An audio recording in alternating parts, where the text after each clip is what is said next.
Hi, I'm Tim. Welcome to WatchBox, and thanks for logging on. We are kicking off our weekend, and everything you see here is for sale. Reach out to me directly for pricing. tmosso@thewatchbox.com. That is my email address, and I'm always looking to build inventory, so if you're looking to sell or trade a watch, I am your man. We will buy your watch. We will buy your entire watch collection. No upper limit on value paid, and we pay cash, we pay fast. Once again, to buy, trade, or sell a watch, reach out to me at tmosso@thewatchbox.com. Let's get the clickbait out of the way. I promised, and now I deliver the latest generation Rolex GMT-Master II. Take note, this is the 126710 BLNR. The Batman, now with the 70-hour power reserve, the new Rolex Crown signature dial, and for the first time in a while, a black and blue with a full Oyster bracelet. This is the way you wanted it. The Jubilee was handsome, elegant, and historically representative of the GMT, but this one is just a little bit more butch. 100 meters water resistant, 70-hour power reserve, chronometer certified, but you know Rolex goes beyond that. Testing the watch to run no worse than -2 + 2 seconds per day on the wrist. That is the superlative chronometer specification. The watch has 2 time zones on the dial, a 24-hour hand and a 12-hour local. They're settable independently, but if you use the ceramic insert on the bezel, you can temporarily gauge 3 time zones, provided you set the 24-hour hand to Greenwich Mean Time. This is the Batman, back and better than ever. Again, this is the timepiece that everyone has been talking about in recent times. Why? Because Rolex got it right out of the gate in 2013. However, not everyone liked the look of it on the Jubilee. The wrong has been righted. This watch is here. That said, you know I am all about high horology, and as much as I respect Rolex, I adore de Bethune.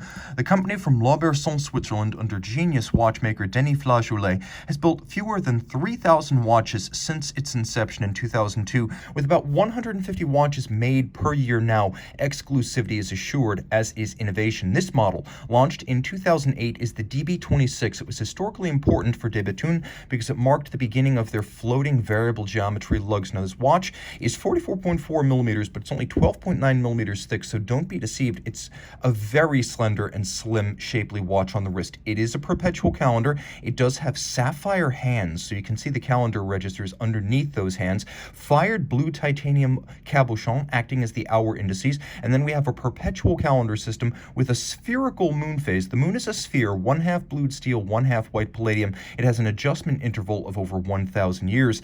De Bethune is also using here its proprietary movement, patented multiply, the twin self-adjusting barrels, patented, the 1, 2, 3 parachute. It is called the triple parachute shock protection system. That is patented. We have here a titanium and platinum yoke-shaped balance that has minimal reaction to cold or hot, and also creates a more aerodynamic profile for the masses while moving the mass out to the rim for optimal resistance to shock or concussion-induced timing variation. You can see the hairspring is actually 2 different pieces clamped together and shaped by hand. So it's a flat hairspring, but it has the concentric breathing properties of an overcoil. Yes, this watch is beautifully hand-finished. Though it is avant-garde in its style, it is exceptionally handsome in its detail, where you could see mirrored anglage, lovely Côte de Bethune across the bridges. You see there are black polished screw heads with chamfered slots, a frosted pattern across the base plate, and then satination on the barrels as well as the drivetrains. It is as good as it gets. All of this with a manual wind 5-day power reserve, and this was de Bethune's original in-house caliber DB 2005 after the year it came to market. Throw it on my wrist, which is 16 centimeters in circumference. We'll zoom out a little bit and get a better field of view. The watch is wonderfully comfortable. The model, of course, was built in very, very small numbers, 16 constructed, which is to say you're not going to see another one. Again, if you want to buy a watch that is exceptionally rare, a watch that is exceptionally handsome, a watch that is exceptionally usable, a perpetual calendar is a fantastic way to go. A perpetual calendar with an extended power reserve makes sense because there's less risk of having to reset it. And a high horology watch from a company that is on the rise, especially one of the earlier watches from the first 6 years of operation, a truly collectible piece that you can still enjoy on the wrist every single day. You can see the watch is an opposite of a bullhead winder. It's actually a 6 o'clock winder. Taking a quick look, we're not done. If you like the 12.9 millimeter profile of the DB26, you are going to love the 8.6 millimeter profile profile of the DB28 XP Starry Sky.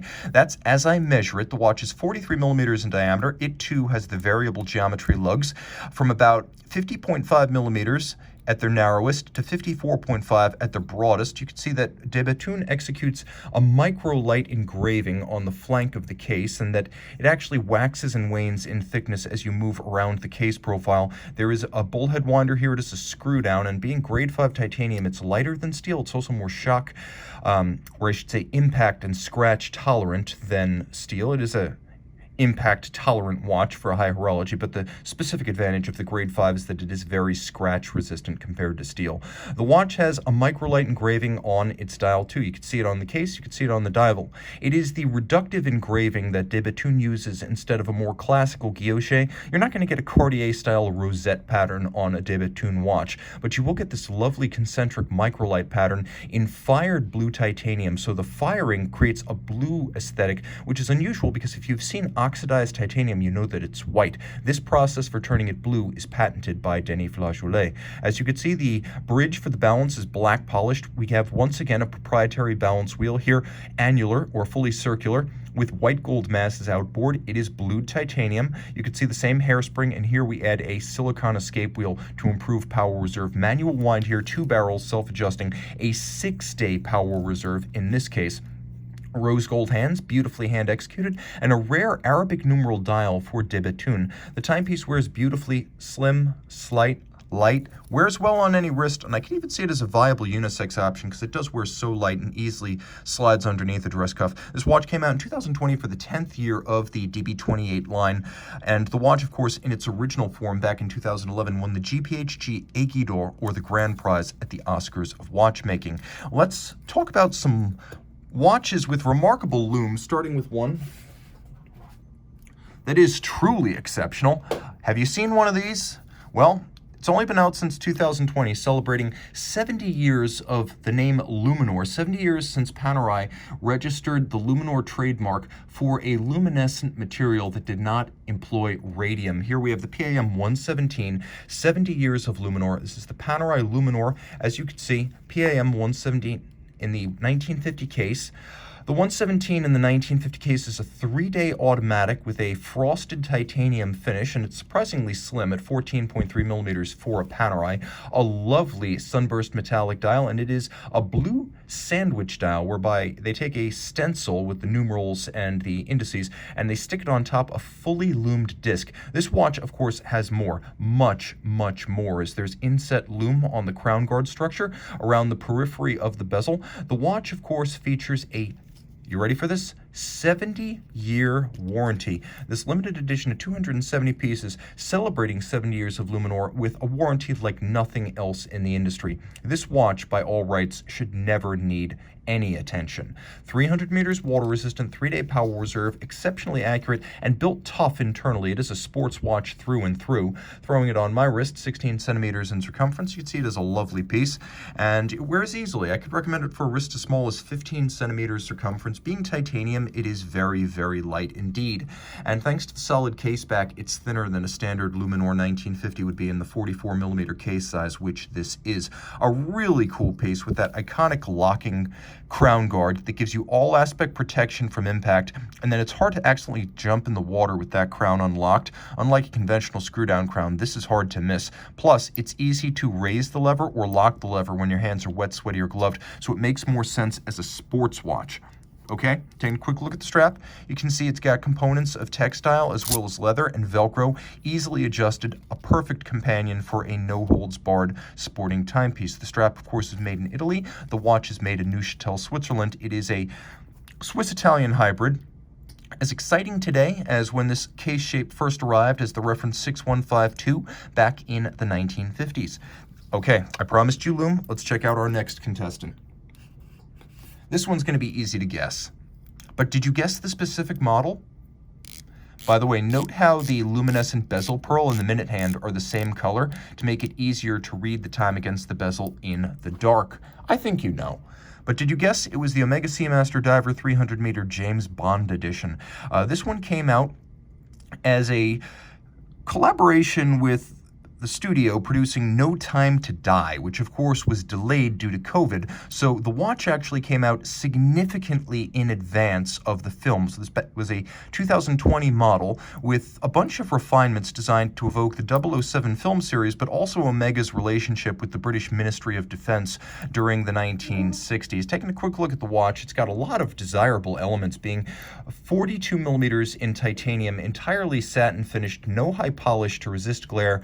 We have a Stibe manufactured chainmail mesh bracelet, and you can see that it has little gussets or perforations that allow you to easily size it conventionally. Now, although it looks like it might be a NATO strap, it's not. It's a conventional bracelet, and this is the one to get, with 1960 style straight bar ends connecting it to the case. Very, very comfortable and silky smooth. It includes a matching titanium deploying clasp, and it works just like the standard versions would with straps. It locks the extra length underneath, and so what happens in the end is you have a very clean aesthetic that needs no strap minders. And if you're wondering what I mean by strap minders, I mean these little loops that hold excess length. There's no need for that with this system that Omega uses, tucking the excess length underneath the clasp. There is a dramatically cambered sapphire. It is a sapphire, and it's designed to evoke the plexiglass that would have been seen on the 1960s Seamasters used by the British Ministry of Defense. We also have a ceramic bezel insert, and the bezel is fully loomed, as you just saw. It is a no-date dial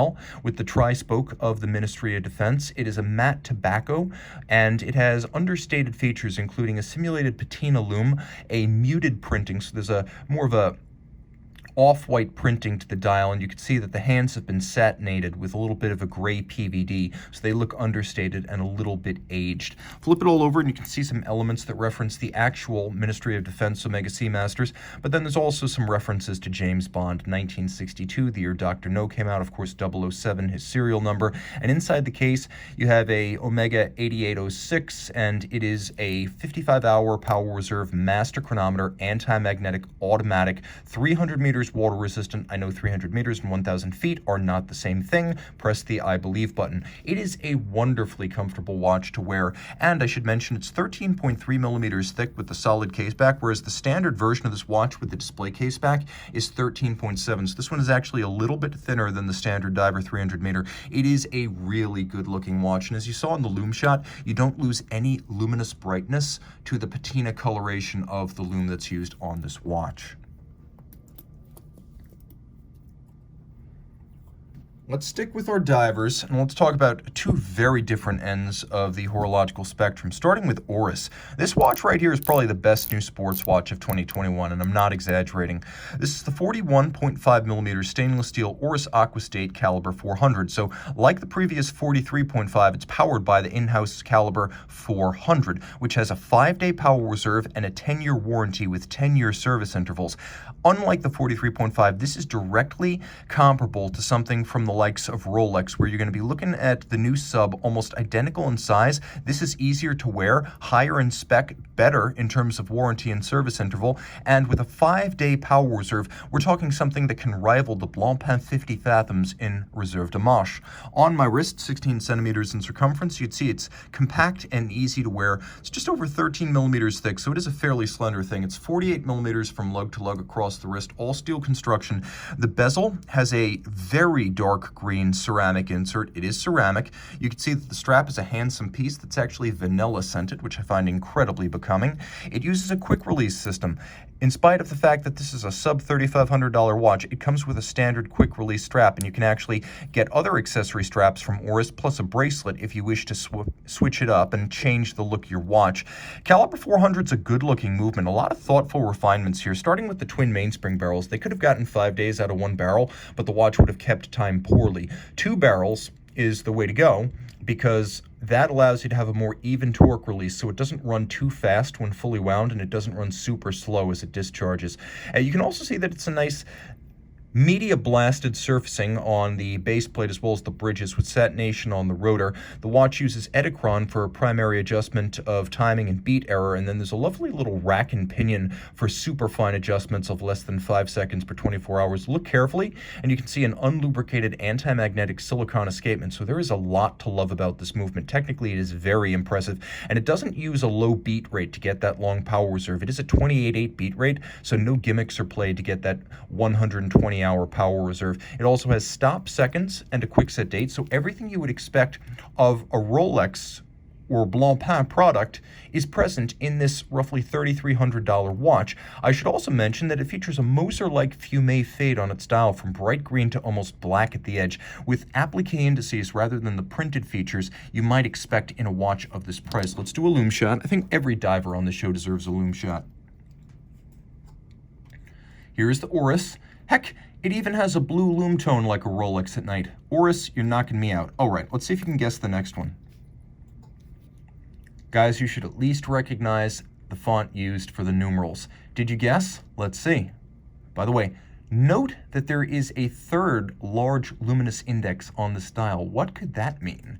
It means you are looking at the JaegerLeCoultre Master Compressor Navy SEALs Diving Alarm Incursion Edition. The Master Compressor Navy SEALs Diving Alarm was a 1,500-piece limited edition. The Incursion Edition was a North American limited series limited to a black PVD titanium watch in 19 pieces with orange accents and a gray PVD titanium watch with yellow accents, and that is the one you see right here, a 62-piece limited series. Only 62 were made of the gray with 19 of the black. The two together, 1962, representing the year John F. Kennedy established the U.S. Navy SEALs. Navy SEALs, very elite, air, land, and sea, hence their name. And this watch was sold out of the Beverly Hills boutique, which is not all that far from the San Diego Naval Complex, where the SEALs do in fact train and deploy on the West Coast. The watch is 44 millimeters in titanium, and JLC is using grade 5 here. It has a gray PVD covering, a ceramic bezel insert, which you can see features ghosted numerals and indices. The dial itself is a matte black, and the center disc has that little luminous index, so you can actually set the alarm even in the dark. It is 300 meters water resistant and a real ISO 6425 dive watch. You can see the Navy SEALs warfare device or combat pin on the back. It's the eagle with the anchor, the trident, and the gun, and earning that is a very big deal. Remember, the standard version of this watch was 1,500 pieces. This one is 62. It's got a caliber 956 alarm inside, which was the first JLC Memovox caliber with a true date quick set, so we may as well put everything in order and then hear how it sounds. It is a true dive watch, and I wish JLC had a diver like this in its catalog today. It's not retro in any sense except vaguely, in that it references the Polaris 68. You can see it as a quick set. It references the Polaris 68 in the indices and the numeral font used.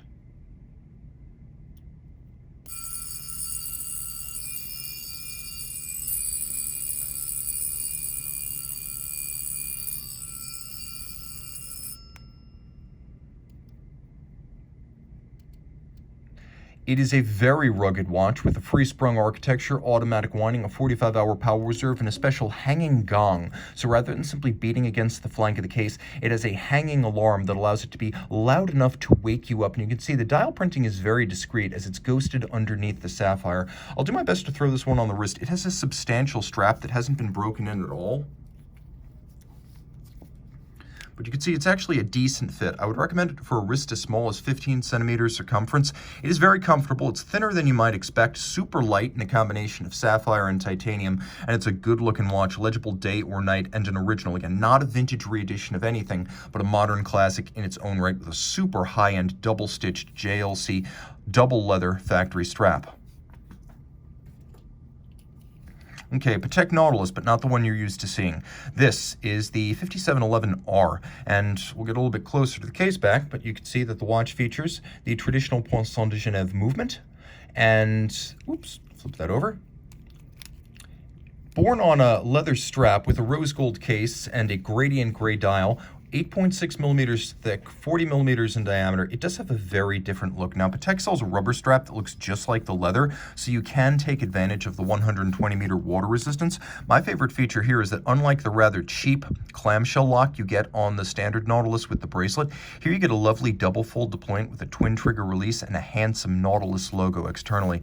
The watch is easy to wear, and I would recommend on the strap that you wear it on a wrist as small as 13.5 centimeters circumference. It really does wear quite well on a smaller wrist, even more so as the strap breaks in. I'd go so far as to say you can wear this on a smaller wrist than you can the full bracelet version, which has more stiffness to its feel on the wrist. It is also fairly well loomed, and I guess you're in for a penny or in for a pound. We may as well do a loom shot with this one.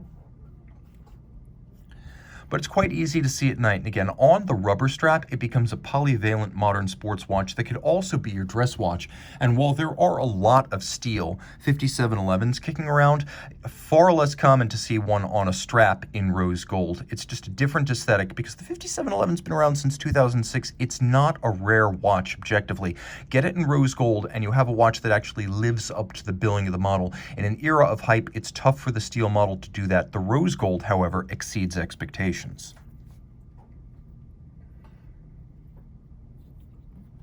Let's talk about sports watches, starting with an uncommon model from Hublot, 200 pieces. This is the Hublot Classic Fusion Aero Fusion Richard Orlinski Red Magic, 45 millimeters in red ceramic. It has the bright faceted profile of Orlinski's famed beasts, and he is a French artist who creates geometrically faceted animals, almost a sort of postmodern caricature. If you can imagine King Kong composed entirely from polygons in monochrome, that's basically the idea. The watch takes after those sculptures, and as you can see, it's one of the most interesting of the Classic Fusion models. Classic Fusion today within the Hublot catalog outsells the Big Bang, as people are perhaps a little bit less into big banging these days and more into subtlety. This watch, however, throws that typical Classic Fusion caution to the wind, as it is definitely red magic. This is designed to be a brighter and more vibrant red ceramic, which is incredibly difficult to achieve as you do have to cook ceramic, and most of the pigments used in conventional ceramic will change quite a bit as they're cooked. Achieving this bright gloss finish took a few years of work at Hublot. Now, because it is an Aero Fusion, Aero is Hublot's key for open dials. So you can see the base movement, and it is an automatic 42-hour power reserve based on a... Let's take a quick look because we can see it. There's no reason not to. It is based on a fundamental ETA architecture, but you can see that in this case, it is an ETA 2892 with a Dubois de Praz vertical clutch chronograph module. All of this water resistant to 50 meters. Also important, Hublot's ceramic is superior. It's a little bit harder than standard ceramic, which would be 1200 Vickers. This is 1500 Vickers, so it's far more scratch resistant. If you like your watches completely unblemished and you hate refinishing, this just might be the watch for you. One of the coolest looking recent Hublot offerings with a nice monochrome look until you get to the dial with its nickel anthracite, and then the crown side with the black accents. A really sharp looking piece that's just a boatload of fun. It's a barrel of monkeys, which is a terrible pun if you've ever seen Orlinski's subject matter. He loves to create large, geometrically faceted apes. This watch is just a ball. Now, taking a look at something that purports to be a little bit more serious, stolid, and Teutonic, nevertheless, the Glasuta Original CQ Panorama date can crack a smile. A timepiece that's easy to wear, launched for 2019, though it's a 43.2 millimeter. Like the Blancpain 50 Fathoms, it wears a bit more compact than its rated size. Here we have it on a gray textile strap. You can see on my 16 centimeter circumference wrist, the watch, all in steel, is fairly easy to wear. There is another version of this watch that's smaller, just over 39 millimeters, dedicated to the 1965 RPTS 200, the first Glasuta Original dive watch. Well, this watch is bigger and bolder, though it does channel some historic fabric with the broad arrow minute hand and the font used for the numerals. Nevertheless, this is a modern watch. There's a little bit of vintage in the thin case band and the squared off lugs, but this is designed to be read as a 50 Fathoms rival, and truly it is. Taking a quick look, we'll get a little bit closer. You can see the dial is a lovely blue sunburst. The sapphire is dramatically domed and bubble-shaped, like we saw in the Omega earlier. The idea is to reference the era of plexiglass. All applique indices, double-digit date disc, quick set for that, hacking for the seconds, and then we have a bezel with a wonderfully mechanical click. Line it up with the minute hand. All of this with a 100-hour power reserve. It has a free-sprung balance for shock resistance, can be adjusted minutely using a black-polished swan's neck fine adjustment mechanism, and it beats away at 28,800 vibrations per hour, so it doesn't need a low beat rate to achieve that 100-hour power reserve. Take note, unlike a standard Glasuta Original watch, which would be adjusted in 5 positions, this is adjusted in 6, one more than a standard chronometer, and it uses the company's first silicone hairspring for anti-magnetism. Of course, made in East Germany, this is an alternative to the usual suspects from Switzerland. Let's do a quick lume shot.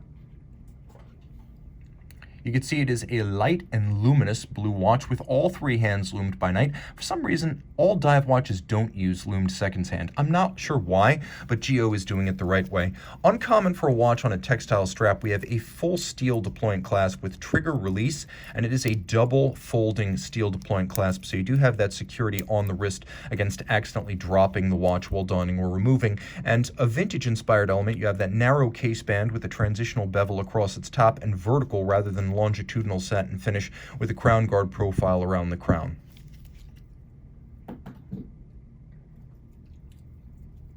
Let's talk about something very, very unusual. You should know what this is already. Meniscus hours, regulator minutes, but I'll give you a bigger hint. This is the Hyt H4 Neo2 Red. Grade 5 titanium, blackened, a 50-piece limited edition with dynamo power and LEDs to light it up. You wind the barrel for the dynamo, and then you push the button to activate the LED. The watch is a regulator as it features a constant seconds dial, minutes at center on a sapphire track, and then there is the fluidic scale. This is a system designed with 2 immiscible liquids. What you see at the bottom of the dial, 2 reservoirs or bellows that are driven by cams, themselves driven by a conventional Swiss lever movement, which has a 65-hour manual wind power reserve. This movement, the Caliber 401, was designed for Hyt by Preowned, which is a high-end movement house that has built many fine movements over the years and has even participated in the Harry Winston Opus series, so mechanically it has a great pedigree.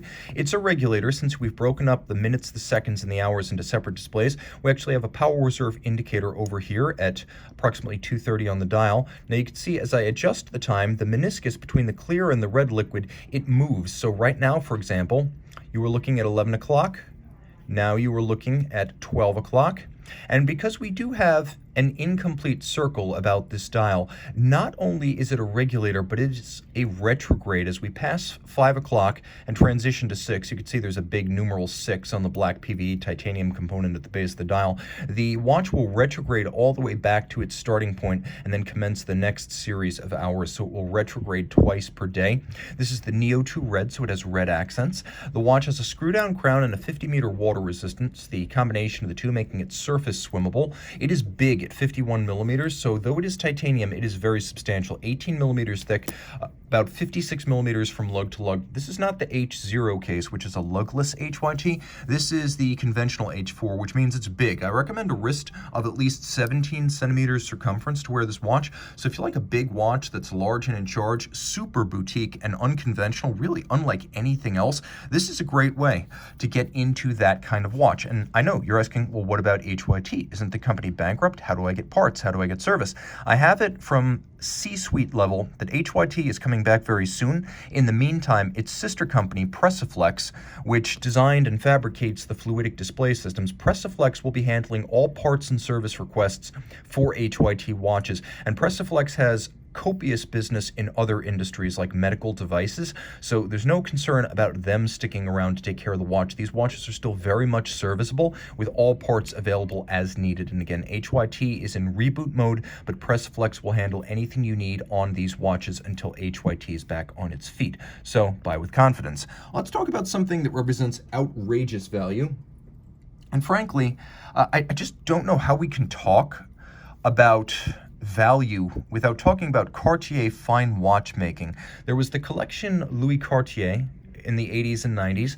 After that came CPCP, Collection Privée Cartier Paris, where you had the ultra haute de gamme male-oriented, mechanically powered Cartier watches. And after 2008, that was supplanted by Cartier fine watchmaking. And that series created everything from minute repeaters to Geneva hallmark tourbillon, of which the latter is in my hand. This is the Cartier Drive to Cartier that came out in 2016 with the driving-inspired drive line. These are all tonneau-cased watches. It is a super slim flying tourbillon in rose gold, 40 millimeters in diameter, 11.3 millimeters thick, 46.6 millimeters lug-to-lug, with a real sapphire inside the crown, unlike a conventional Cartier where it's spinel. Here it is sapphire. The dial has a nice deep rosette guilloche pattern on its base, far deeper than the stamped guilloche you see on standard Cartier watches like the Santos. We also have a grille in silver metallic with the radially rayed Roman numerals superimposed over the dial base, creating a lovely three-dimensional effect. Broadsword hands, fired blue,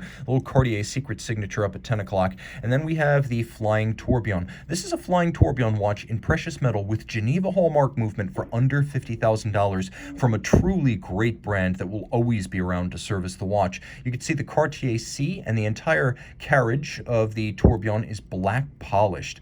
Now, it beats away at 21,600 vibrations per hour manual wind. It does have a 50-hour power reserve.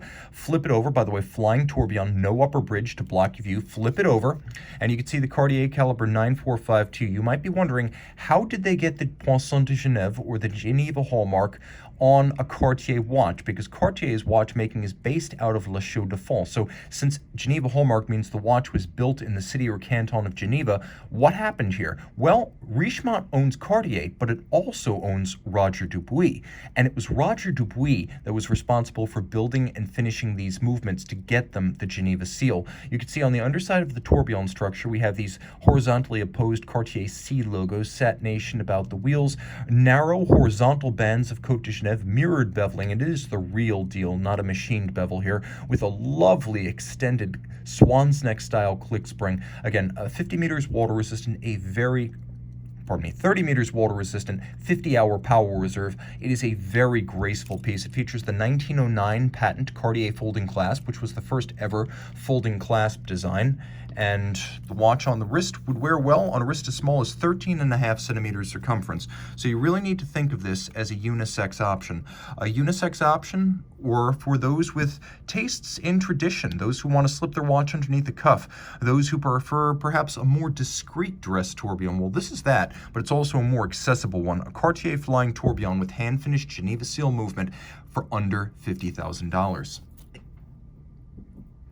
But today's show was always going to end with a big piece, and they don't come any bigger than this. Launched in late 2014 in 150 pieces for the 2015 150th anniversary of Zenith. This is the Academy Georges Favre-Jacot tourbillon. The timepiece, 45 millimeters in red gold. You can see it is beautifully rendered with lovely break between lug profile and case. This is old school, welded lug design, as good as it gets. A hand-finished, hand-manufactured case, 45 millimeters, yes, but also quite slim in profile at under 13 millimeters thick. You can see the dial features a lovely silver satin grain. There's a constant second sub-register power reserve indicator. It is a 50-hour manual wind power reserve. In the first position, the crown does nothing, but in the second position, the magic starts. Now I can make changes to the time set, pull it out once more,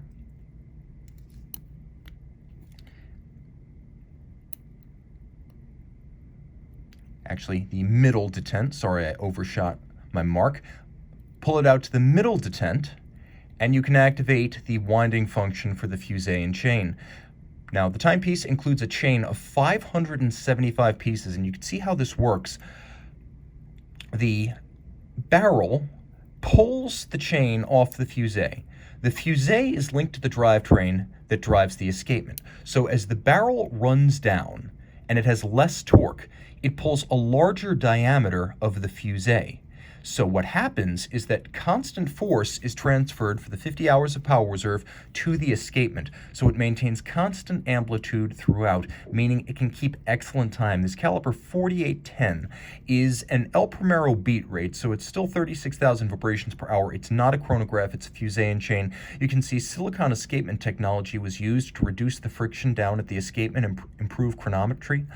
This chronometer, and it is a chronometer, is the real deal. I mean, the hand finishing here, let's start with the beveling. It's mirrored and it's finished by hands on both the steel and the rose-gilded components. So this is not a machined bevel. The Côte de Genève are gorgeous and gradiated. They're narrow and tightly spaced and razor sharp. You can see engine turning on the base plate, black polishing on the screws with one fired blue screw, an eccentric screw used for fine adjustment of the mechanism. You can see a lovely pocket watch inspired swan's neck click spring with a satinated click, and of course the watch including a broad and open manual wind caseback. The El Primeros traditionally have been automatic winding, but here you could see and appreciate it better. This is true hand finish, exceptionally rare. Again, 150 pieces made for 150 years of Zenith. 68 is the number of this one. It is an extraordinary watch. The Academy Georges Favre-Jacot, after the young founder of Zenith, creating a fully integrated manufacturer when he founded Zenith in Le Loc back in 1865. You can see 1865 to 2015.